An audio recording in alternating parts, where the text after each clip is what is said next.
outubro, Reforma Protestante foi celebrada, né? Glória a Deus por isso, pela suficiência das Escrituras.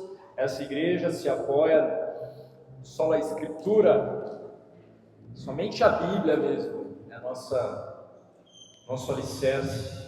Nós temos então investido nosso tempo na pregação expositiva, e assim Deus tem trabalhado, né, aos nossos corações, por meio da sua santa palavra. E nós temos olhado então para a segunda carta de Paulo a Timóteo, e convido você a abrir a sua Bíblia. Nós chegamos no capítulo 2, nesse segundo semestre, né, iniciamos esse estudo nas cartas a Timóteo. Agora, na segunda carta, chegamos no capítulo 2, daqui a pouquinho nós vamos ler. As crianças que estão aqui presentes, vocês já ouviram falar em algo chamado corrida de revezamento? Levanta a mão. Das crianças aqui, quem sabe o que é uma corrida de revezamento? Levanta a mão. Só o Josué e a Rebeca? Quem mais? Corrida de revezamento. Ali o Enzo sabe também. Só? Gente, Olimpíadas dessas crianças. Educação física, que estão ensinando nessas escolas. Mas, outra pergunta agora para todo mundo. Você já participou de uma corrida de revezamento? Já, Thaís? Quem mais? O Enzo está dizendo também. O Ari, quem mais lá atrás? A Tânia, de revezamento. A Manu também. Rapaz, a Nath. Rapaz, meu Deus do céu, todo mundo. Vocês são muito atletas. Eu nunca participei de uma de revezamento. Bom, em uma corrida de revezamento, cada membro da equipe... Então, você criança, não sabe o que é uma corrida de revezamento, eu vou ensinar para você nessa noite o que é uma corrida de revezamento. Então, numa corrida de revezamento, existe uma equipe. Você não corre sozinho. Cada membro dessa equipe corre a sua parte com uma intensidade total, o máximo que ele consegue. E na hora certa, então ele está carregando um bastão na mão dele, ele está correndo. Com aquele bastão na mão dele ali. Ele vai correndo, até encontrar o próximo corredor, que está esperando ali da equipe dele. E aí então ele entrega esse bastão para este outro corredor da sua equipe. E aí o que acontece? Este que ganhou o bastão, ele tem que agora fazer a parte dele correndo intensamente. Agora vocês que participaram devem saber quantos que tem nessa equipe, né? Se são 3, são 4, eu não sei. 4? Pois são 4 então. 4 participantes. No dia Betel vamos fazer uma corrida de revezamento. Então. Já vamos se preparar para isso no ano que vem. Mas é assim que funciona. E se o bastão cair, ou a troca for feita de uma forma incorreta, porque tem um jeito correto de fazer as coisas, a equipe ela é desclassificada.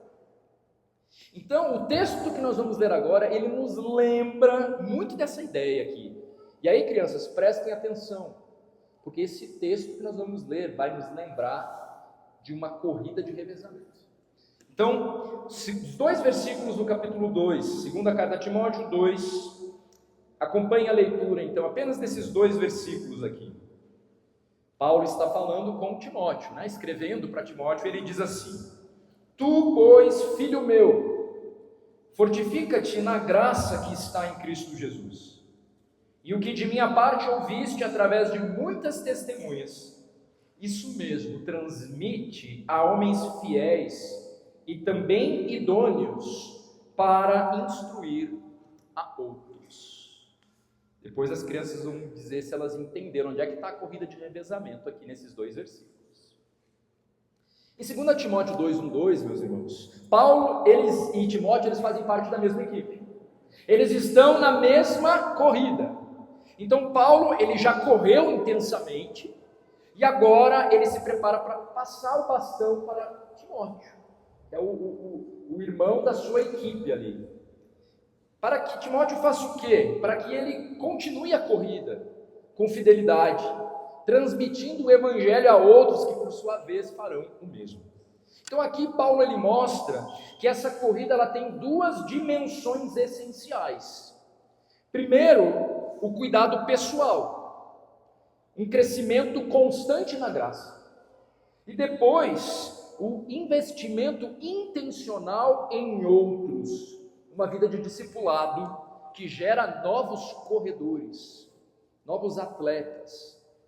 Então, com isso em mente, nós vamos hoje compreender que o Evangelho ele avança quando crentes fortalecidos em Cristo investem em outros para que continuem a corrida da fé. Essa é a ideia central da nossa mensagem. O Evangelho avança quando crentes fortalecidos em Cristo investem em outros para que continuem a corrida da fé. Se o Evangelho avança quando crentes fortalecidos em Cristo investem em outros, o primeiro passo é cuidar da própria corrida. Antes de passar o bastão, é preciso ter força para correr bem. É o que Paulo está dizendo aqui. E é justamente por isso que Paulo ele começa dizendo: fortifica-te na graça que está em Cristo Jesus. Então nós vamos observar duas verdades fundamentais aqui nesse texto. Primeiro, a necessidade de crescer na graça de Cristo. E segundo, o chamado para transmitir o Evangelho com fidelidade. Acho que eu consegui desenhar aqui o esqueleto da pregação para você conseguir me acompanhar bem aqui no raciocínio. Então, o primeiro ponto da nossa mensagem, versículo 1. Cresça na graça que está em Cristo. Fortifica-te na graça que está em Cristo Jesus, Timóteo, meu filho. Então, antes de correr ou ensinar outros, Timóteo ele precisava cuidar da própria saúde espiritual. O verbo fortifica-te aqui, no grego, ele vai trazer a ideia de ser continuamente fortalecido. Não é um único episódio, mas envolve constância, envolve um fortalecimento constante. Então Paulo não está dizendo, esforce-se mais, Timóteo, mas permita-se ser fortalecido constantemente na graça de Cristo Jesus. Não é um chamado para confiança no próprio braço, mas é um chamado para olhar para a graça, para olhar para o verdadeiro Evangelho, que é o poder de Deus para nos fortalecer de fato. É só isso que poderia fortalecer Timóteo para todos os embates que estavam ali na iminência de ocorrer sobre a própria vida dele. Paulo já estava preso, muitos haviam sido mortos. Na sua primeira carta a Timóteo, como nós já vimos, Paulo já havia dito a Timóteo para que Timóteo cuidasse de si mesmo e da doutrina, vocês lembram? Tem cuidado de ti mesmo. E agora ele vai reforçar isso. Para ser fiel no ministério, é preciso depender totalmente da graça.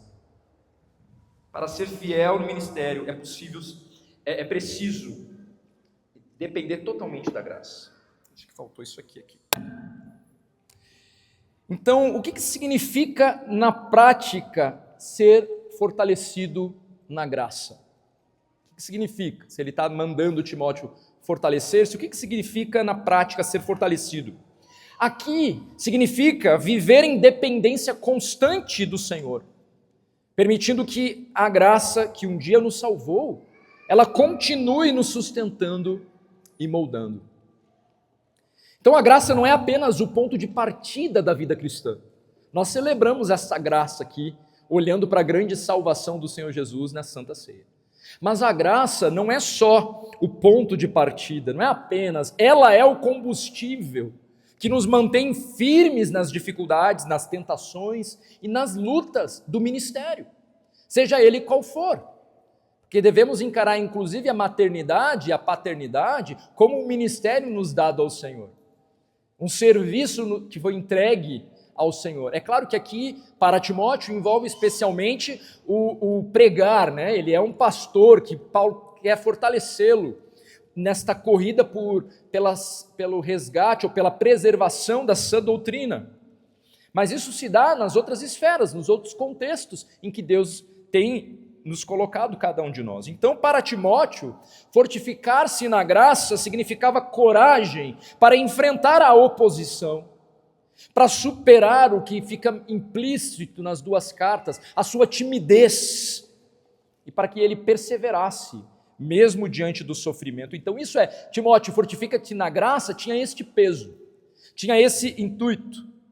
E de forma semelhante, eu e você, nós só conseguiremos ter uma vida de fidelidade que agrada a Deus, quando entendermos que a graça de Deus é um favor tão imerecido, é um ato de Deus tão grandioso em nosso favor, que a única resposta possível da nossa parte é render cada área da nossa vida ao nosso Senhor, como uma oferta ao Senhor. Ou seja, para nós, fortificar-se na graça significa render cada área da vida como uma oferta a Deus, reconhecendo que tudo o que temos é resultado da sua misericórdia, é resultado da sua bondade, da sua intervenção nas nossas vidas. Quem vive fortalecido pela graça não se envergonha do Evangelho, não se cala diante das dificuldades e não recua diante dos riscos, porque entende o que Deus fez por ele. Mais uma vez, se nós resgatarmos as pregações passadas, porque Paulo resgata o próprio conceito do Evangelho para Timóteo? Porque ele sabe que é o Evangelho, o poder de Deus, o verdadeiro argumento, a verdadeira base para que nós possamos realmente criar coragem para combater o bom combate. Então, fortificar-se na graça é depender do poder de Deus, é ter a mente transformada pelo poder de Deus.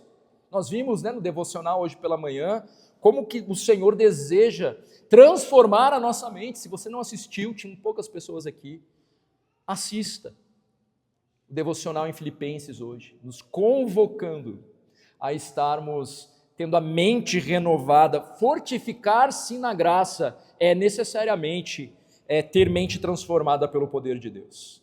Não é algo fumacinha, místico, não palpável. Estar fortificado na graça é algo prático, é algo que te conduz a se revestir do pensamento do alto, é decididamente viver com os olhos na eternidade, não obstante o sofrimento e as dificuldades. Então, no caso de Timóteo, esse fortificar-se na graça o levaria a superar as suas fraquezas, a sua timidez, o fazendo renovar o compromisso com o seu ministério. E quanto a nós, Efésios capítulo 6, quando Paulo traz ali a ilustração da armadura de Deus, é um bom exemplo para entendermos um pouco mais sobre o significado desse fortificar-se na graça. Abra sua Bíblia em Efésios capítulo 6.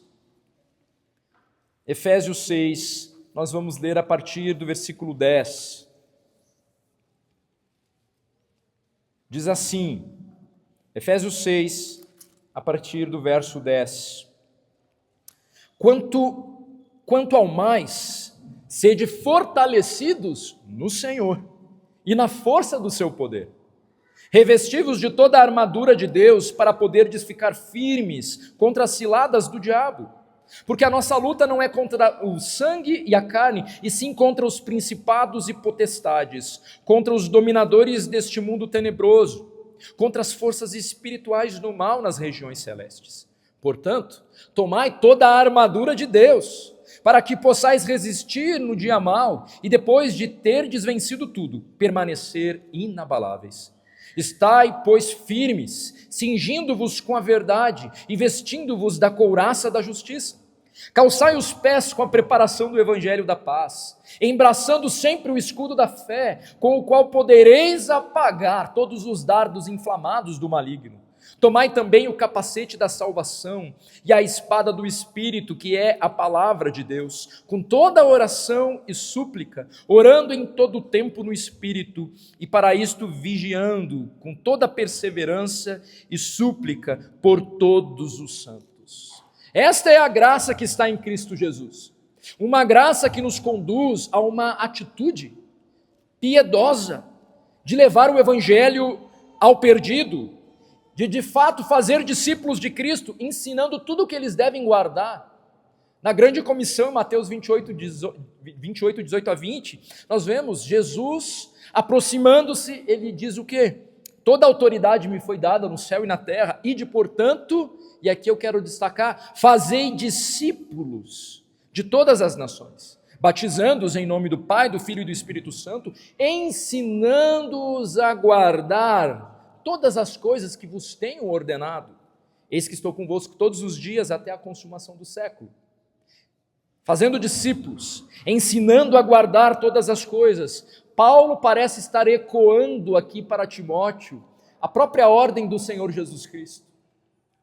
A graça, ela nos reveste, então, irmãos, para resistir, permanecer firmes e continuar a lutar. Ela não apenas nos salva, ela nos equipa, ela nos capacita para permanecermos inabaláveis. E isso tem tudo a ver com a armadura proposto por Paulo em Efésios 6.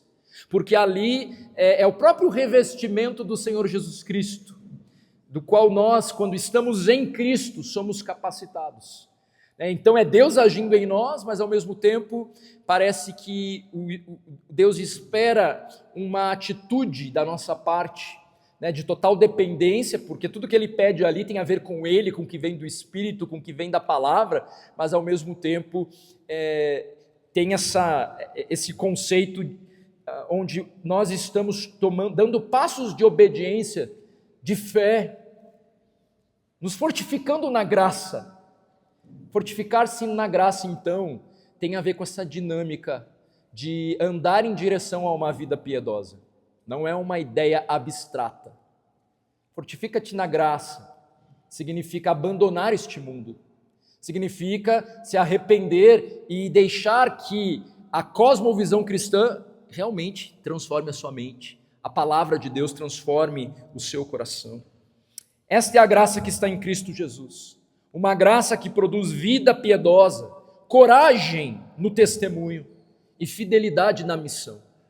Paulo está falando para que Timóteo se fortifique na graça, porque Timóteo tinha justamente essa missão diante dele. Chegou a vez de Paulo entregar esse bastão para Timóteo, e Timóteo seguir firme, guardando essa doutrina, com amor, com fé, e também não dependendo da força do seu braço. Embora ele tenha que trabalhar, embora ele tenha que fazer, não dá para terceirizar, é ele mesmo que tem que fazer isso. Então, esta é a graça que vem do nosso Senhor. Foi essa graça que moveu o apóstolo Paulo, que sustentou Timóteo, e é essa mesma graça que deve mover a mim e a você. Deus não nos chamou e nos salvou pela sua graça, para que nós agora fiquemos acomodados, como se não tivesse uma missão diante de nós. Esses bancos vazios, eu gosto sempre de mencionar isso, indicam para nós, gritam para nós, há pessoas que precisam de Cristo. E Deus nos deu uma missão para proclamarmos o Evangelho. Então, por isso a missão de fazer discípulos, ela começa no coração de quem é fortalecido pela graça. Não podemos transmitir o que não vivemos. É um grande desafio. Ou pelo menos é muito difícil. Fortalecer-se na graça, então, é cultivar uma vida de comunhão com Cristo, de humildade e de dependência constante. E então eu te pergunto, de onde vem a sua força para servir e para perseverar no que Deus tem proposto para você como filho de Deus? Vem da sua disposição? Da sua experiência ou da graça de Cristo?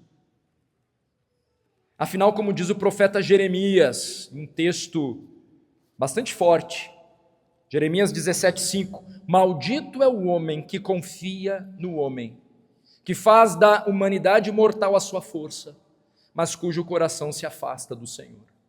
Maldito, aqui esse contexto, esse versículo implica, maldito é o homem que confia em si mesmo, maldito é o homem que confia na força do seu braço. E Paulo está dizendo para Timóteo, diante dessa missão que te é confiada, não dá para fazer na tua própria força. Há uma guerra que envolve as potestades do ar mesmo. Você precisa estar fortificado na graça. Porque quando você se levantar para ser luz, para proclamar o verdadeiro evangelho, as obras das trevas não ficarão quietas. sem espiritualizar demais, mas nós estamos numa guerra. As verdades espirituais estabelecidas aqui em Efésios 6 são reais, meus irmãos. Você precisa entender o que significa fortificar-se na graça, tomar postura de filho soldado de Cristo. A graça é o combustível da corrida cristã. Sem ela, nós paramos no meio do caminho.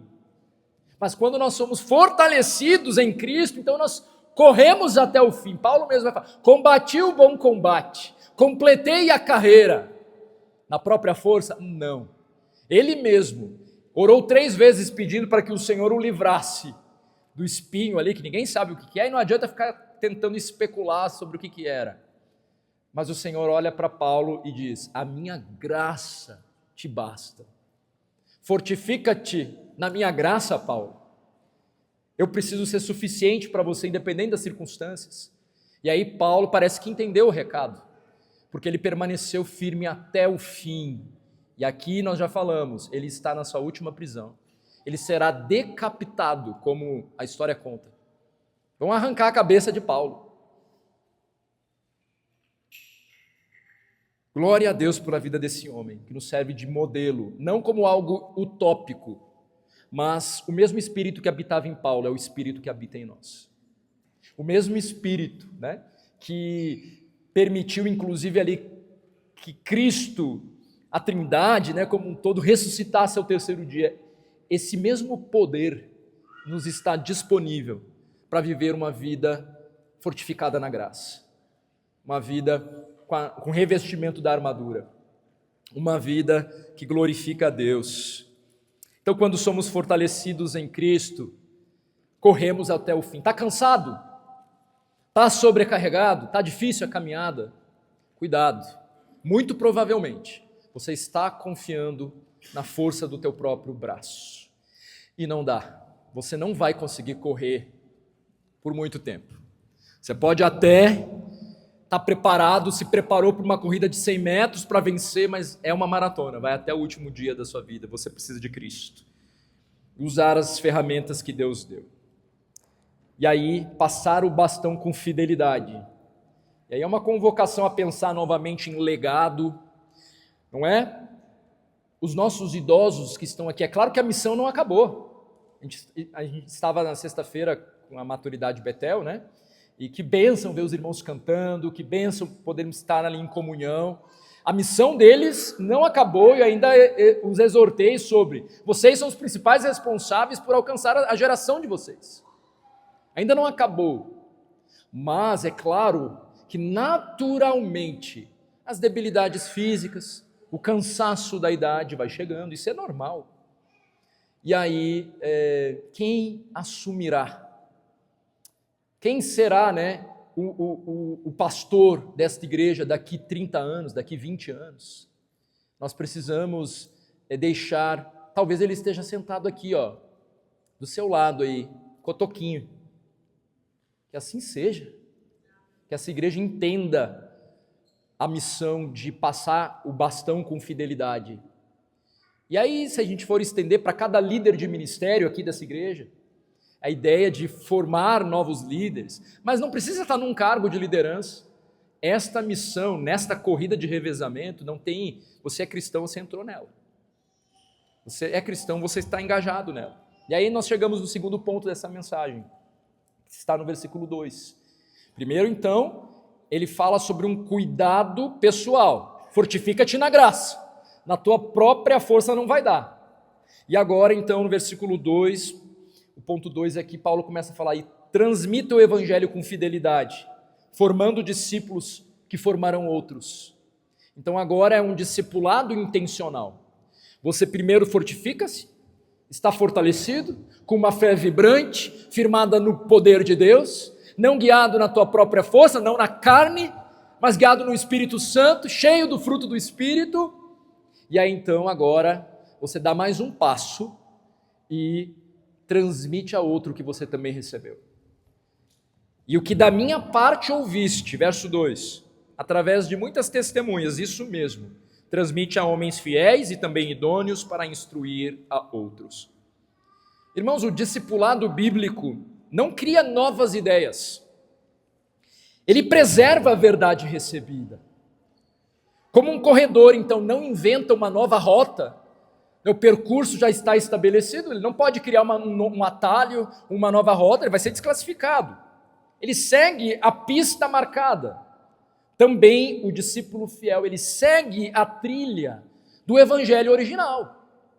É aquilo que Paulo já falou, né? O esboço, né? O esqueleto da mensagem não pode ser acomodado conforme as conveniências. Então, o crente fiel preserva o verdadeiro evangelho, sem tirar nem pôr. A ênfase, então, aqui está na fidelidade e não na originalidade. Não precisa inventar nada. A mensagem do evangelho, ela é suficiente por si só. É o poder de Deus para salvar. Nós não precisamos e, na verdade, não devemos tentar convencer alguém com artifícios humanos.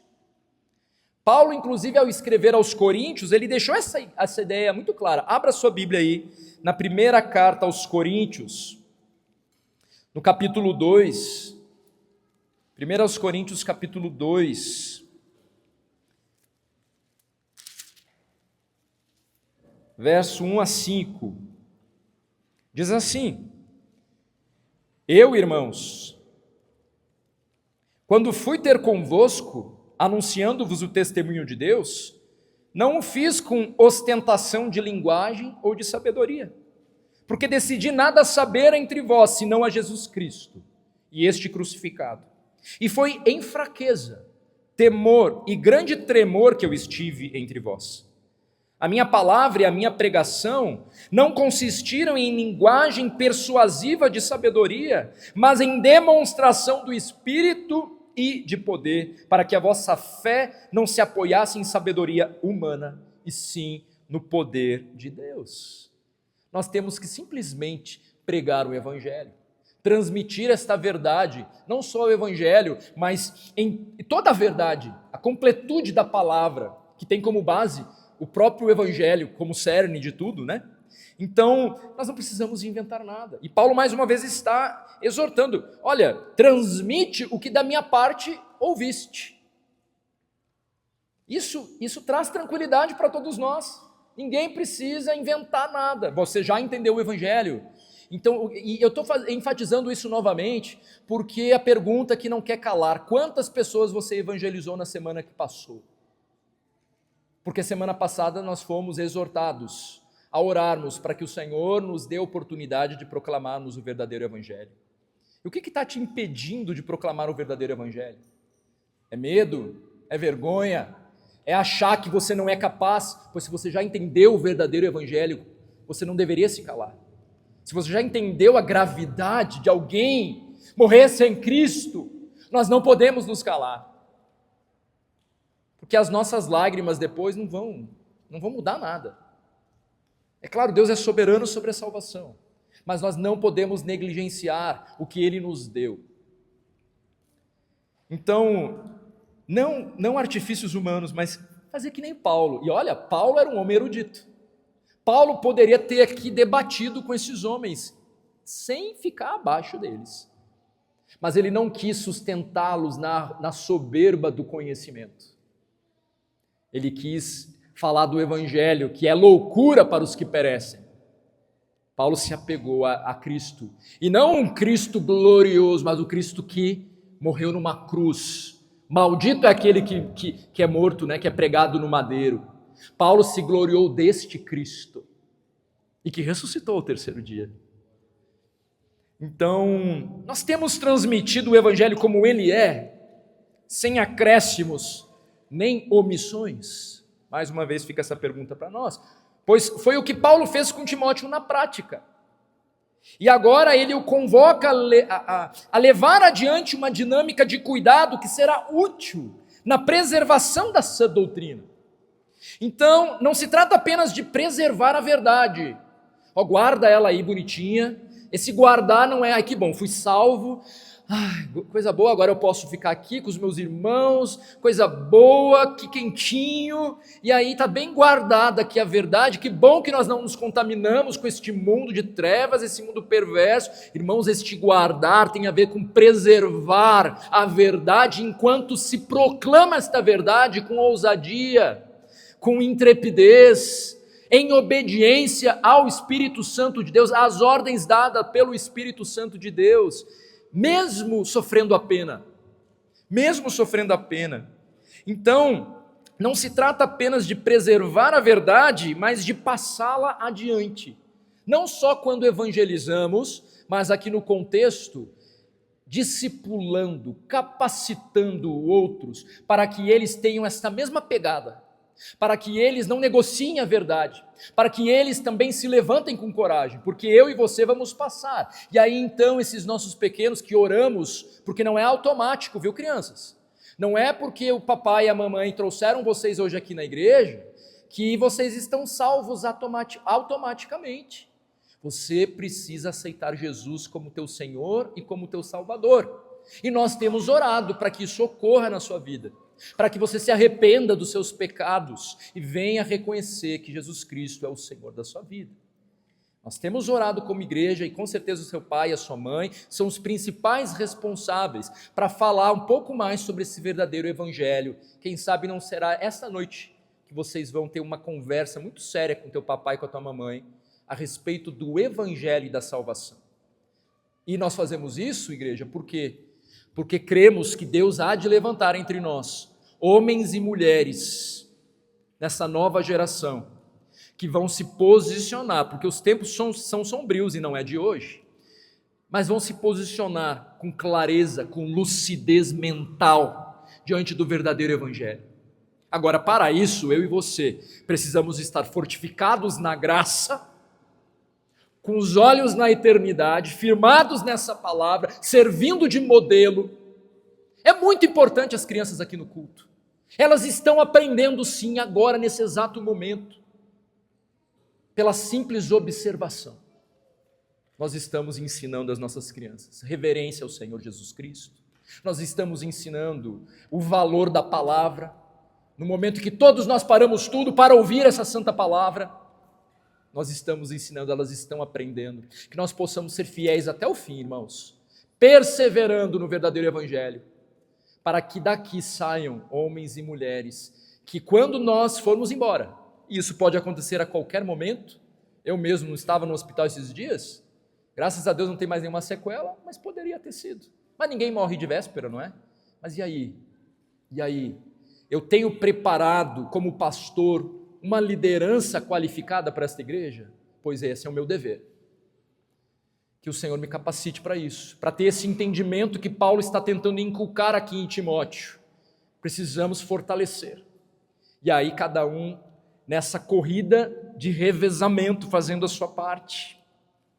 Então, a iminente morte de Paulo dava ainda um certo senso de urgência a esse ensinamento.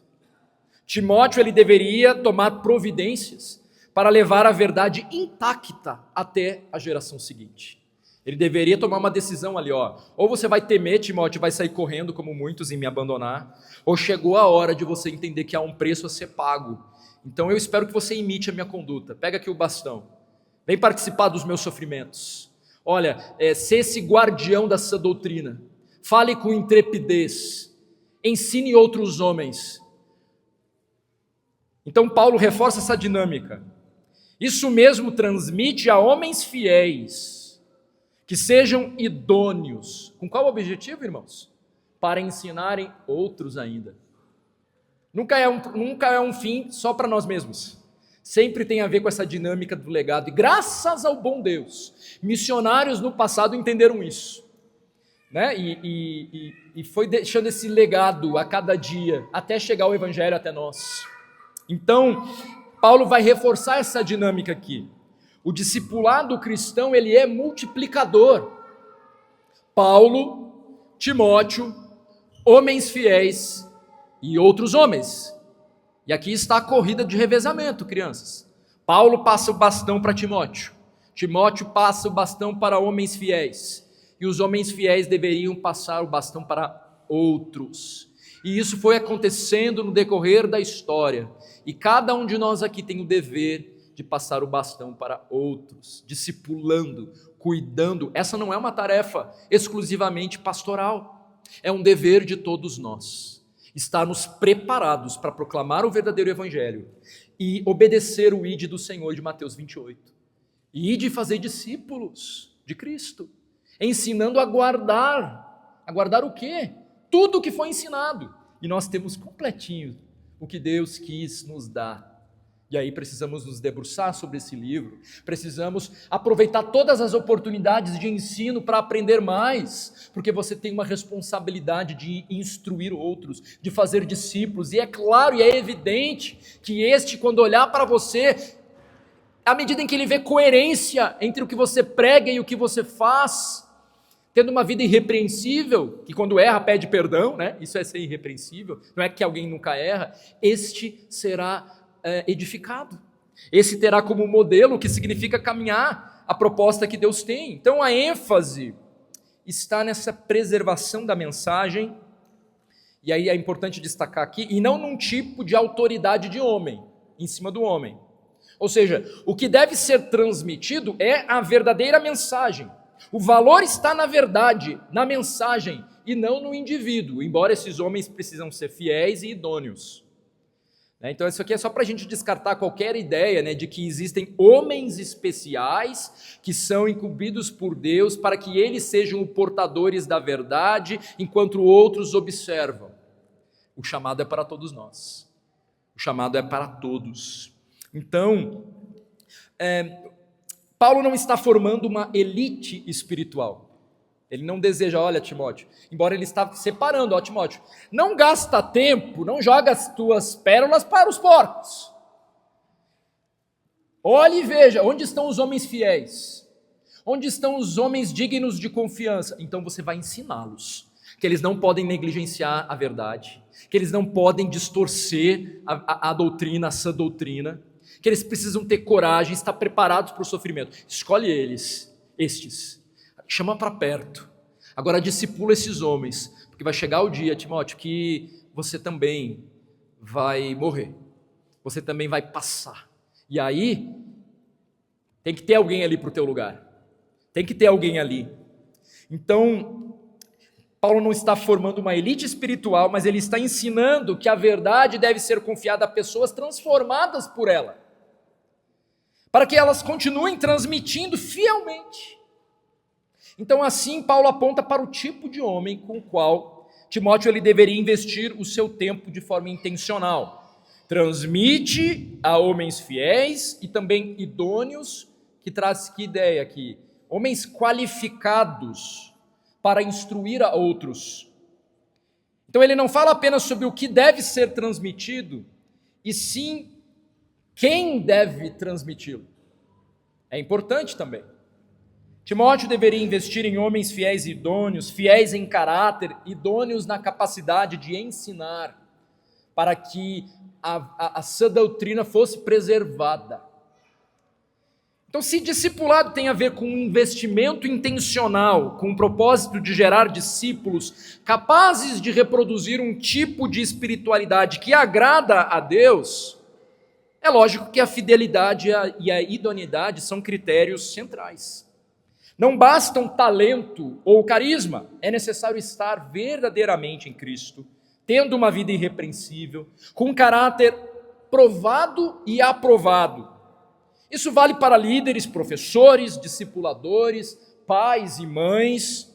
O Evangelho se transmite por meio de vidas fiéis, não apenas por dons ou funções. O Senhor requer de nós fidelidade até o fim. Isso dá autoridade àqueles que ensinarão a verdade bíblica com clareza. A firmeza de caráter, uma vida irrepreensível, é o campo de preparação para a instrução. Por isso que primeiro o cuidado pessoal, e aí depois então você tira primeiro a trave do teu olho, e agora você vai lá e tira o cisco do teu irmão. Ser curado e agora então ser esse instrumento de cura. E, irmãos, o Senhor deseja usar cada um de nós com o que Ele te deu. Então, vale para todos nós. Por isso Paulo diz: passa o bastão, Timóteo, para homens fiéis, homens qualificados para instruir. Como tem sido bom ver o crescimento, assim como vocês certamente, talvez um pouco menos, conseguem olhar para mim e ver Deus, por sua infinita graça, me capacitando num crescimento. Mas como tem sido gratificante ver os homens da nossa igreja entregando os devocionais aqui na manhã. Se falar demais, eu começo a chorar aqui. De ver, né? E olha, de ver Deus operando na vida deles. Com certeza. Porque sou devedor mesmo. Mas Deus operando, né? E claro que alguns, né? Ainda a gente está na corrida desse aperfeiçoamento, mas é muito bom ver não só o domínio do conhecimento dos versículos, mas também a tranquilidade de transmitir essa palavra, porque nós não estamos entre inimigos, né? Então a gente vai se sentindo cada vez mais à vontade para falar a verdade entre família. Isso tem ocorrido, isso me alegra muito. Quero encorajá-los a participar dos nossos momentos de devocionais, às 9 horas da manhã aqui na igreja. Perdeu? Está lá no YouTube, né? Nas redes sociais aí da nossa igreja. Se inclusive não segue lá. E ajude a proclamar o verdadeiro evangelho através das redes. É um bom caminho nas novas gerações e nos tempos que nós vivemos. Então, irmãos, Paulo convoca Timóteo a se engajar na tarefa de preservar essa doutrina, buscando homens que tenham integridade de caráter e que sejam qualificados para ensinar outros. E que, por sua vez, eles vão seguir a mesma lógica ensinando outros, que ensinarão outros. Um ciclo de crescimento e de preservação dessa doutrina. Então, preservar essa doutrina tem a ver com, sim, o que sai da sua boca, mas com o legado que você está deixando. Tem a ver. Porque você pode ter toda a erudição e o conhecimento e estar ali afiadinho. Morreu amanhã, e aí? O que acontece? Você não fez discípulos, você não deixou mulheres fortalecidas. Estou falando com as mulheres aqui agora. No ministério de cuidado, de ensino, de instrução que as mulheres têm, umas para com as outras, a começar na sua casa com seus filhos. Claro. Então, pensando na nossa ilustração, irmãos, isso é mais uma observação. Eu falei desse cuidado pessoal. Com isso eu não estou dizendo que você precisa ser perfeito para dar passos de cuidado com outros. Tá bom? Não, mas você precisa ter uma vida irrepreensível, que quando peca, confessa e deixa. Né? Que é aquela ideia, o irrepreensível tem um paletó aqui com os fios, e você vai percebendo, é você cortar os fios aqui, deixar paradinho, para que ninguém possa vir. E o que é isso daqui? Peraí. Todos nós teríamos um fio para alguém chegar e puxar, não teria? Mas quando você vive uma vida irrepreensível, envolve confissão e abandono de pecado, vai ter com teu irmão e lava a roupa suja de uma vez, porque é teu irmão, não tem opção. E aí então quando alguém fala, mas o que é isso aqui? Isso aqui já foi aparado, meu filho. Não estou entendendo o que você está vendo aqui. Isso aqui já foi restaurado. Então não é ter uma vida perfeita, porque senão nenhum de nós vai poder fazer algo pelo outro, não é verdade? Mas é claro, é ter uma vida irrepreensível, que reflita uma vida de fidelidade ao Senhor. Finalizando, meus irmãos, Paulo, pensando na nossa ilustração dessa corrida de revezamento, então ele é o primeiro corredor. Ele passou a verdade para o Evangelho para Timóteo e por aí vai. Uma igreja saudável é uma igreja que se reproduz espiritualmente, seguindo essa mesma dinâmica aqui. Ela vai crescer naturalmente em número, embora não necessariamente isso seja um indicativo de vida saudável. Não nos faltam exemplos de falsas igrejas transbordando de gente. Mas é claro que uma igreja saudável acabará inevitavelmente crescendo. Claro, porque se você se prontificar a fazer discípulos para o Senhor Jesus Cristo, obedecendo à ordem do teu Senhor, o que vai acontecer? Ensinando o caminho proposto. Né? Então, uma igreja saudável, ela vai crescer, ela vai seguir essa mesma dinâmica. A fé não deve morrer com uma geração. O objetivo, então, é que a mensagem ela se multiplique através de novos líderes que possam continuar a corrida. E Timóteo tinha a responsabilidade de selecionar pessoas fiéis para receber o bastão, assim como Paulo fez com ele, assegurando que a mensagem fosse transmitida de maneira pura e confiável. Dá para ficar acomodado? Até dá, mas você estará em desobediência ao Senhor. Tem que ter gente, tem que ter irmão no teu radar para você cuidar e ser cuidado. Tem que ter. Ninguém pode ficar no individualismo como igreja. Então, em uma corrida de revezamento, cada corredor depende do anterior. E o sucesso de todos está numa simples ação: passar o bastão com fidelidade. Paulo estava prestes a concluir a sua corrida, ele sabia que não podia correr mais, ele sabia que não ia correr para sempre, mas o evangelho precisava continuar. E por isso ele diz a Timóteo: fortifica-te na graça que está em Cristo Jesus e transmite a homens fiéis o que de mim ouviste. A corrida cristã ela não é uma disputa de vaidades, é uma sucessão de fidelidade. O problema é que a gente às vezes cai nesse primeiro erro. A gente perde de vista o nosso alvo, né? E a gente se perde nas vaidades. Ao invés de se alegrar com o crescimento de alguém e trabalhar para que esse cresça mesmo, para que ele tome o meu lugar mesmo, para que eu, quando ficar mais quietinho, ele mesmo tome o meu lugar. E a gente deveria se alegrar com isso. Será que nos alegramos? Estamos preparando pessoas para tomarem o nosso lugar? Porque o Evangelho diz respeito a essa mensagem, não a nós mesmos?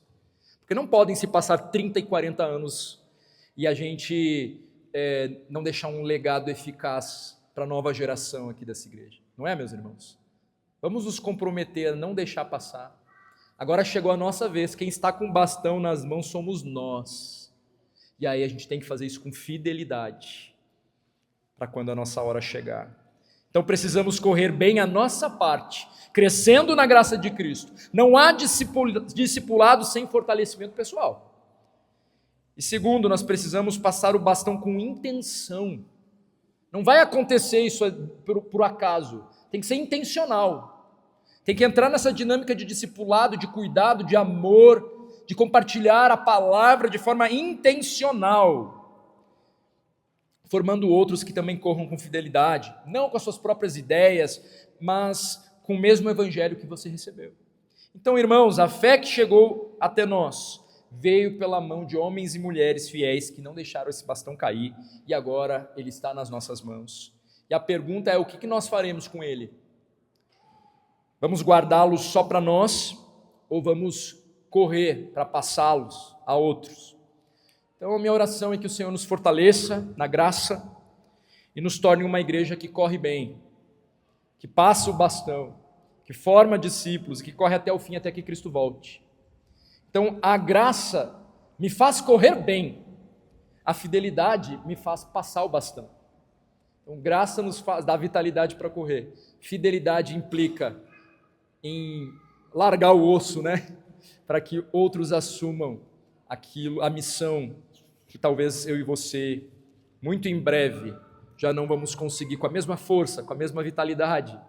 Então, mais uma vez, somos alertados para essa dinâmica de cuidado e de legado. Tem espaço para crente desigrejado? Eu pergunto para vocês. De acordo com a dinâmica que a gente percebe nas Escrituras o tempo inteiro, não tem. Não tem como. Não tem como. Você pode estar se enganando, mas não tem como. Você precisa estar engajado no corpo local para viver as ordens dadas por Deus no que se refere a esta vida de discipulado. Que a nossa igreja cresça nisso. Possamos aprender a cuidar uns dos outros com o conselho certo, bíblico, que vem da parte do Senhor. Vamos orar? Senhor, obrigado pela vida do apóstolo Paulo e pela essa dinâmica de cuidado e de amor que ele desenvolveu com Timóteo, a qual ele chama de filho. Ele mesmo proclamou o evangelho para Timóteo, ele mesmo discipulou este homem, esse mesmo delegou tarefas difíceis, de responsabilidade para Timóteo, e agora no fim da sua vida, ele está consciente que o seu tempo acabou e ele está agora usando as suas últimas forças para levantar Timóteo, para que Timóteo seja fortalecido para a boa obra, que nós possamos ser como Paulo, com os olhos na eternidade, sabendo que há uma obra tão maravilhosa, tão preciosa que o Senhor nos deu, e que não pode morrer, e o Senhor não deixará morrer. Muitos se levantam contra a tua igreja ao longo da história, mas a tua igreja permanece, porque tu és fiel. Mas, ó Senhor, o Senhor faz isso por meio de homens santos, mulheres santas ao longo de toda a história, que não negociaram a tua verdade, homens e mulheres que só de ouvir falar somos constrangidos, tamanha fidelidade, porque deram as próprias vidas para, não negando o teu evangelho, honrando o teu nome. Que assim seja com cada um de nós, possamos nos posicionar como teu povo, e essa dinâmica, Deus, que às vezes parece tão distante de nós, eu clamo, derrama da tua sabedoria sobre cada um desta igreja, cada membro desta igreja, comprometido com a tua obra, comprometido com a tua palavra, comprometido com os valores do teu reino. Nós clamamos, derrama da tua sabedoria sobre nós, porque, Senhor, sem ti nós nada podemos fazer, mas em ti somos mais do que vencedores. O Espírito que habita em nós é espírito de poder, não de covardia, é de amor, não de ódio, é de moderação, não de falta de cuidado. O Senhor é o nosso Deus Todo-Poderoso. Ó Deus, escuta o nosso clamor, por favor, Deus, aviva-nos, no melhor sentido desta palavra, que o fruto do Teu Espírito Santo transborde nas nossas vidas. Perdoa, Senhor, os nossos pecados, perdoa, Senhor, as vezes em que confiamos na nossa própria força, e isso traz canseira e enfado. Nós queremos estar fortificados na Tua graça, no Teu Evangelho, que é o poder que nos vivifica, não só a graça para nos salvar, mas a graça para nos encher de vitalidade para a Tua obra, que só termina no último dia das nossas vidas. E ó Deus, então, que possamos entender esta missão com propriedade. Nós falamos das nossas crianças, que elas possam ter um encontro real contigo de salvação, meu Deus. Não permita que elas venham aqui domingo após domingo e se tornem religiosos, ou achem que são salvas só porque estão aqui na igreja. Isso também se aplica para adultos. A salvação tem a ver com uma vida que confia exclusivamente em Ti, Jesus, e nada mais. Possamos estar firmados no verdadeiro Evangelho, e então, uma vez firmados, transmitir esta firmeza para as próximas gerações. Em um mundo que abandona a Tua palavra, um Evangelho falsificado, onde o homem está no centro, nós queremos ser a Tua igreja, que se levanta como farol nesse mundo de trevas, não negociando a Tua verdade. Levanta entre nós homens fiéis, idôneos, qualificados para instruir, para que essa igreja cresça, amadureça, se desenvolva a cada dia, e para que as novas gerações não fiquem sem mestres, não fiquem sem sábios. E ó Deus, que à medida que nós venhamos a envelhecer, que nós possamos ser esse instrumento de sabedoria dentro da Tua casa, mas isso tem a ver com posicionamento que começa hoje. E para os nossos queridos irmãos já idosos, o Senhor está fazendo uma obra ainda na vida deles. Eu clamo para que o Senhor derrame da Tua sabedoria sobre eles, a sabedoria que vem do alto, e que eles não se calem, mas que possam proclamar a Tua palavra, encorajando e fortalecendo a nova geração. Para a honra e glória do Teu nome, nós queremos estar nessa dinâmica, nessa corrida de revezamento, até que o Senhor volte. Obrigado, porque nessa corrida o Senhor já nos garantiu a vitória, e nós Te agradecemos. possamos nos fortalecer nesta palavra.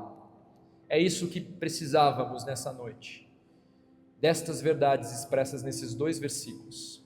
Que nenhum de nós venha desprezar esta palavra em virtude do que estamos vivendo no momento, das circunstâncias das nossas vidas. Esta palavra importa, queremos aproveitá-la. Ministra a cada coração, esse é o meu pedido, a começar pelo meu. Em nome de Jesus aqui eu oro, amém e amém. Os irmãos podem se colocar em pé, vamos cantar mais um cântico, vou dar a bênção.